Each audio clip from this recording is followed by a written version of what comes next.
Hi అండి, అందరు ఎలా ఉన్నారు? నేను బాగున్నాను. ఈరోజు టాపిక్ చుట్టాల ఇంట్లో భోజనం. రండి, నాతో పాటు మీరు కూడా భోజనం చేదురుగా. ఏంటయ్యా అంటే కార్తీక మాసం కదా, వన భోజనాలు. రాక మా మేనత్త ఇంటికి వచ్చింది. వస్తూనే రండే, వచ్చే సోమవారం మనం వన భోజనానికి వెళ్దాం, మా ఇంటికి రండి అని చెప్పి.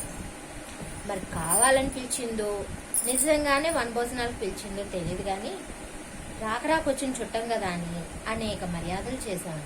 అంటే చక్కగా మంచి పప్పు కూర పులుసు పచ్చడితో మంచి భోజనం పెట్టాం.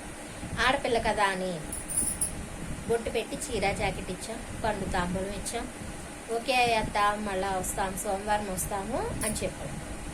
సరే, ఇంటికి రండి, మా ఇంటికి వస్తే మన ఇంటి నుంచి వన భోజనానికి వెళ్దాము అని చెప్పాను. బాగుంది, ఇక్కడి వరకు బాగుంది. మరి రమ్మన్నప్పుడు ఇంటి అడ్రస్ ఇవ్వాలి కదండి. అదేంటి మీరు అనుకోవచ్చు, మీ మేనత్ అంటున్నావు కదా, నీకు ఇంటి అడ్రస్ తెలీదా అని. వాళ్ళు కొత్తగా ఇల్లు మారారు. వాళ్ళు మారాక నేను ఇంతవరకు వాళ్ళ ఇంటికి వెళ్ళటం అవ్వలా. 6 నెలలైంది వాళ్ళ ఇల్లు మారి. సరే, ఇంటి అడ్రస్ ఇవ్వకుండా వెళ్ళిపోయింది. పలానా ఏరియా అని చెప్పింది అనమాట. ఇంకా చూసుకోండి మా బాధలు. మార్నింగ్ 9 బయలుదేరాం. ఇంట్లో పని అంతా అయిపోయింది. గబగబా పిల్లలు బాక్స్లో కట్టేసి స్కూళ్ళకి పంపించేసాం. అయిపోయింది. మేము వన భోజనానికి వెళ్తే వన భోజనానికి వెళ్ళాలి కదా, ముందు ఫస్ట్ మా అత్త వాళ్ళ ఇంటికి వెళ్ళాలి కాబట్టి వెతుక్కున్నాం. మా ఆటో వాడిని మాట్లాడుకున్నాం. చూసుకోండి ఏమ్మా, ఎక్కడ పోవాలి అన్నాడు ఆటో. గాంధీనగర్ పోవయ్యా అంటే, సరే అయితే గాంధీనగర్లో ఎక్కడికి అన్నాడు. నువ్వు పోవయ్యా, చెప్తాను నేను. ఏం మాకు ఊరు తెలియదు అనుకున్నా ఏంటి అని చెప్పి దబాయించి. సరే, వాడు ఇలా చూసి ఓకే అనుకుని ఎక్కించుకున్నాడు. వాడేమనుకున్నాడో నాకైతే తెలియదు, కానీ నేను ఎట్టా అయినా సరే వాళ్ళు అత్త ఇల్లు పట్టాలి, వన భోజనానికి వెళ్ళాలి, ఇది ఫిక్స్ అయిపోయాను. కార్తీక మాసం, అందులోని చాలా రోజుల తర్వాత బయటకు వెళ్తాం కదా, అందుకని ఖచ్చితంగా వెళ్ళాలని ఫిక్స్ అయ్యా. ఆటోలో వెళ్ళాం. మేము మా అక్క వాళ్ళందరూ కూడా ఆటో ఎక్కి వెళ్తాం. ఫస్ట్ వీధి వెళ్ళాం, పోస్ట్ ఆఫీస్ వీధి వెళ్ళాం, అటు తాలూకా ఆఫీస్ వైపు కూడా వెళ్ళాం. ఎక్కడా ఇప్పుడు కనబట్లా. ఫోన్ చేస్తా ఉంటే రండి గాంధీనగర్ అని చెప్పాను కదా, వెయిట్ చేస్తున్నా నేను అని చెప్పేసి అని. సో ఇంతే కదా, గాంధీనగరే కదా అనుకుని సరే అని చెప్పేసి వెళ్ళగా రౌండ్ మొత్తం ఏరియా కనీసం 10 సార్లైనా రౌండ్ కొట్టాం ఫ్రెండ్స్. 10 సార్లైనా రౌండ్ కొట్టినా కూడా ఆవిడ ఎక్కడా కనిపించలేదు. ఇదేంటి పక్కనున్న గాంధీనగర్ వీధి తెలుసు, ఇంక ఇల్లు డోర్ కొట్టుకుని డోర్ నాక్ చేసుకుని వెళ్ళి అడగాల ఏంటి అని చెప్పి మా ఆయనకి కోపం వచ్చి, ఏమి నువ్వు సరిగ్గా అడగడం తెలియదేంటి, మీ వాళ్ళందరూ ఇంతే అని చెప్పి అరిచాను.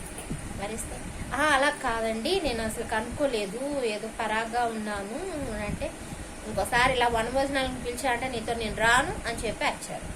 సర్లేండి, నేను కనుక్కుంటాను, మీకు ఇంకోసారి ఫోన్ చేస్తా ఉన్నాను అని చెప్పి ఫోన్ చేస్తే తను అనింది, పోస్ట్ ఆఫీస్ వీధి ఉందా, తిన్నంగా వచ్చేది. తిన్నంగా వచ్చేస్తే కొంచెం ఎడం పక్క తిరుగు, తిన్నగా వచ్చేది. సరే, ఆటో వాడికి అదే చెప్పాము. తిన్నగా వెళ్ళాడు, మళ్ళీ ఎడం పక్క తిరగ తిన్నగా వెళ్ళిపోయాడు. హైవే వచ్చేసి హైవే మీద నుంచి కొంచెం తిన్నగా వచ్చేవారు. మళ్ళా తిన్నగా పోతే మళ్ళీ కుడి వైపు తిరగవేయాలి. రైల్వే స్టేషన్ వచ్చింది. అప్పుడు రైల్వే స్టేషన్ కూడా వచ్చేసింది. ఏమే వైజాగ్ వెళ్ళిపోదాం అనుకుంటున్నావా నువ్వు, రైల్వే స్టేషన్ కూడా వచ్చేసింది, ఎక్కడే మీ మేనత్తాల ఇల్లు అని చెప్పి నాన్న. కాదండి, ఉన్నా నీకు అనుకుంటానని చెప్పేసి ఏం చేసా, అట్టా నువ్వు ఇలా కాదు కానీ నువ్వు ఉన్న ఏరియాలో ఏముందో బండ కొరత చెప్పు అంటే, మార్కెట్ ఉన్నదే అని.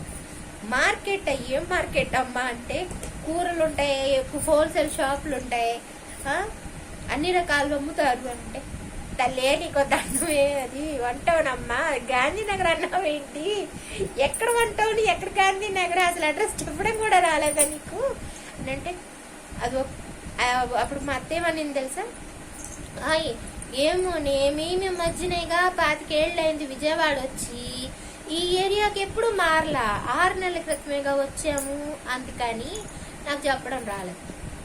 నేను స్టన్ను. 25 ఏళ్ళు అయిందా? 25 ఏళ్ళు అయితే విజయవాడ తెలియలేదా? నేనే నా పెళ్ళయ్యే 17 ఏళ్ళు అయింది. నాకు సత్యనారాయణపురం తెలుసు, గాంధీనగర్ తెలుసు, క్యాదర్స్ తెలుసు. అంటే నీకన్నా నేనే బెస్ట్ అని అనుకున్నా. తీరా చూస్తే అప్పుడేమైంది, మొత్తానికి వెళ్ళామండి. ఇంతకీ వనభోజనాలు అని చెప్పిందిగా. వెళ్తే ఎక్కడ అనుకున్నారు, వాళ్ళ ఇంటి ముందు పెద్ద ఉసిరి చెట్టు ఉంది. అక్కడ కింద చేపలు వేసేసి పక్కన కర్రల పొయ్యి, గ్యాస్ పొయ్యి పెట్టింది. అక్కడ వంట చేస్తాం. ఎక్కడత్తా వనభోజనాలు అంటే మా ఇంటి దగ్గర అని చెప్పానుగా. ఇదే మా ఇల్లు, ఇదే చెట్టు, రండి భోజనం చేద్దాం అని చెప్పి వనభోజనాలు కానిచ్చేసింది. ఇది ఈ సంవత్సరం కార్తీక మాసం మా వనభోజనాలు ఫ్రెండ్స్.